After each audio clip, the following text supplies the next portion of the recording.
Thank you very much. Ladies and gentlemen, Your Excellencies, I'm honored to speak to you today. This is Chairman, our guest from China. It's a great pleasure.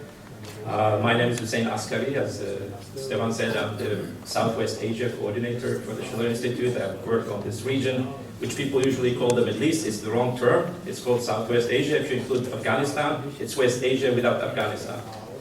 For this region, from Afghanistan to Egypt, what we need today, and it's possible, is a new Peace of Westphalia, similar to the Peace of Westphalia which ended the religious wars in Europe.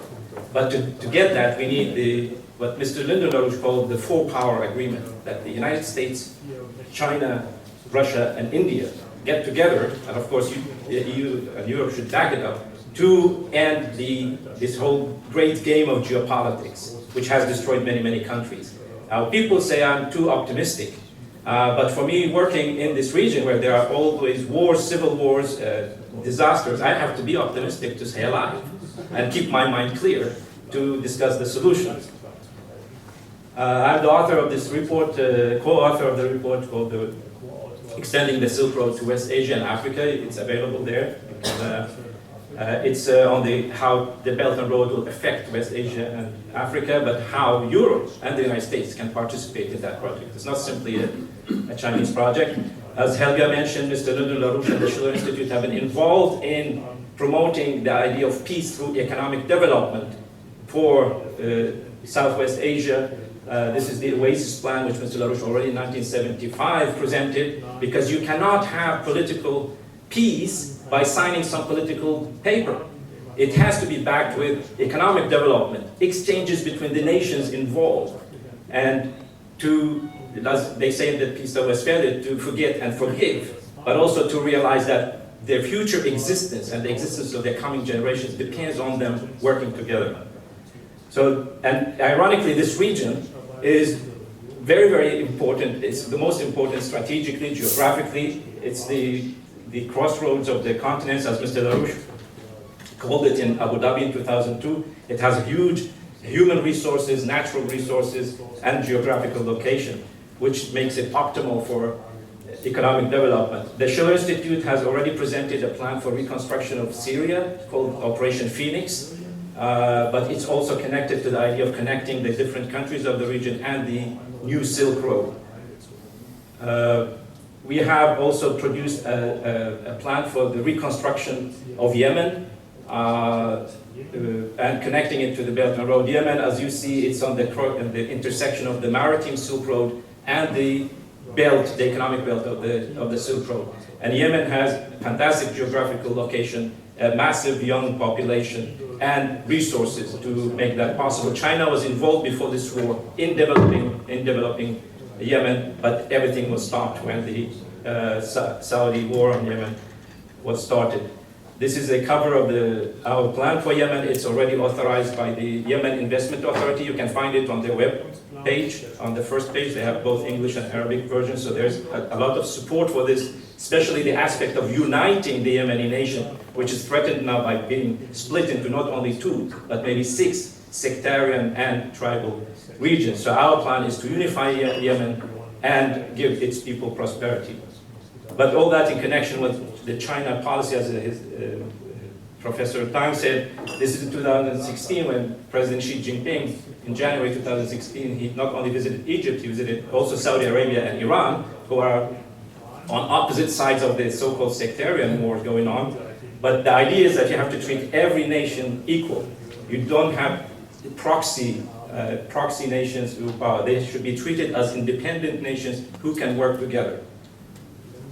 Now, our big problem, which from my study of how China deals with Africa, for example, and how Europe has dealt with Africa, I see there's besides the geopolitical aspect, besides the colonial past, there's also a perception problem. While Europeans see Africa as a big problem, because this is the only news you get from Africa. You never hear about the great things happening in Africa. You only hear about the epidemics, about the wars, about the civil wars, about the abuse of human rights, etc. The Chinese see Africa as an opportunity. Yes, it's exactly because there is nothing in Africa which makes it optimal to build everything from the ground. And it has a potential for the future.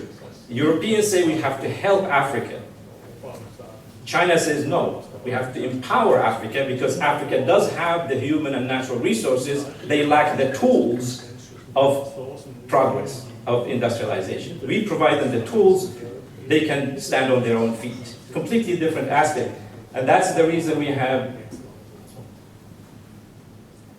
this difference. The World Bank and the European Union have spent more than China and Africa. Tens of billions of dollars on what? On tiny small projects. Like for example, this is an EU project providing water.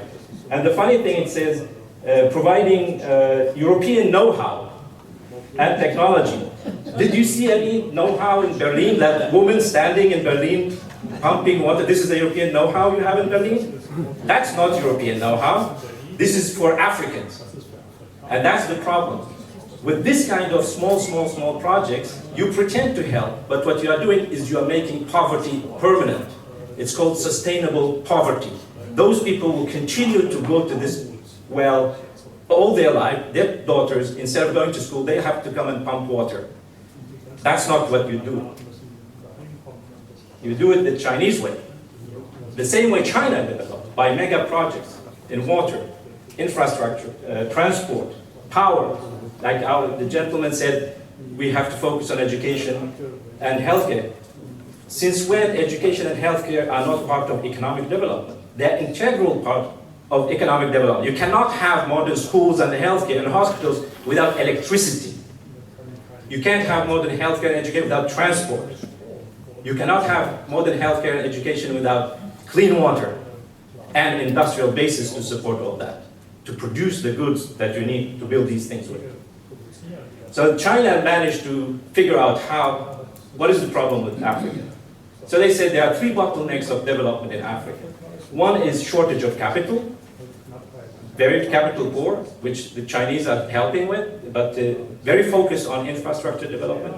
In the first 3 years of China-Africa cooperation, since 2015-2018, China offered $60 billion in credits for infrastructure, mainly. And the next, this from last year to 2020, it's offering 60 billion more. So to fill the gap in the credit. And there are many banks in China also involved in providing credit to private Chinese enterprises to start in Africa. We have, the other bottleneck is shortage of skilled labor, which the Chinese are now trying to deal with, because people said, well, the Chinese are going to Africa to produce food for the Chinese people. Well, the Chinese tried to go to Africa, but when they went there, they said, well, there is no infrastructure, there is no transport, there are no irrigation system, there is no electricity. How can we produce food in Africa? So they packed and left. And also they said the African farmer is not skilled to use modern machinery to produce large-scale agriculture. And then you have the lack of infrastructure, which is everybody knows about. Now, for the question of the skilled labor, China is not taking millions of Chinese workers to Africa to build these infrastructure projects because the Chinese worker has become expensive. And they don't want to take risk working in Africa. So what they're doing, they're educating Africans to run these projects or participate in building these projects. Now, China has surpassed both the United States and England in the number of African students studying in China. Only France is still on the top of African students studying abroad. Approximately, in China has 50,000 African students studying. Now, Africa never had lack of vision. The development of Africa, which we are discussing, this was an African vision. This is not an African plan. This is not a Chinese plan. This is the African Union plan since 1972 to connect all the African capitals with highways. The better way to do it is through high-speed railway. But it was never implemented because the African nations never had the tools to do it. And Europe and the United States never provided these tools so the African nations can reach their own dreams. So with China, in a few years, as Helga said, like in 3-4 years, started building these things. You have the Djibouti, Addis Ababa railway, built in 3 years, record time, cost effective. But this is not simply building a railway, from point A to point B. This is part of Ethiopia's own industrialization process. Ethiopia is developing 8 industrial zones, industrial parks with universities. So that Ethiopia can become an industrial nation. We have this, the Kenya, the Mombasa, Nairobi, everybody have heard about. The whole East African railway network is now being built, thanks to China's involvement. Egypt is inspired to go their own way, but they're working with China on the Suez Canal industrial zone. We have now some European countries are getting more enthusiastic about that, as my friend Claudio will discuss this. The Trans-Aqua project to replenish the Lake Chad, but also to develop agriculture and industry in that region. Now this has become an Italian-Chinese joint venture, backed by the Chinese government and the Italian government. So this is a very good sign. I'm not going to go into details into that. We have the Grand Inga Dam, which has been the dream of Africa to produce 40,000 megawatts of power on the Congo River. Just 3,000 megawatts has been built since the 1960s. But now a Spanish and Chinese consortium got together to build the first 11,000 megawatts, and then they will continue. So this is going to be twice as big as the Three Gorges Dam of China. So this will be a revolution for the sub-Saharan, that part of Africa where people have very, very low access to electricity. We have the potential of connecting all the African rivers and lakes, like we have the Danube, the Rhine-Main canal for transport integration of Africa. This is completely possible with existing technologies. We have the potential in the future, but also we have had this in South Africa. We have this high-temperature reactor pebble bed base, which is a German technology. The Germans have abandoned it, unfortunately. But all these things can develop in Africa simultaneously. There is no reason for Africa to use primitive technology. Africa should leapfrog, as China did in its development. You don't go back to the steam engine, you go to the future engines. So all these things are possible, and as I said, the difference in perception of Africa is the problem here in Europe. People are blocked by the fact that you cannot do anything in Africa. It's a disaster area. The same thing with the West Asia.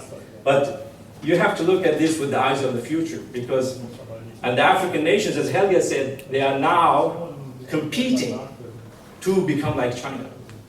It's not because they want to become like China. It's not like industrialization. It's not about, as the gentleman said, it's not about having more shoes and more clothes and video games. It's about providing healthcare, education, transport, clean water, scientific research, space exploration. We need to go out of Earth to other planets. This is the basis of industrialization. And you cannot do it without the tools I mentioned earlier, which China now are world champions in providing, but Europe still has enormous potential to gain from this process which is going on in Africa.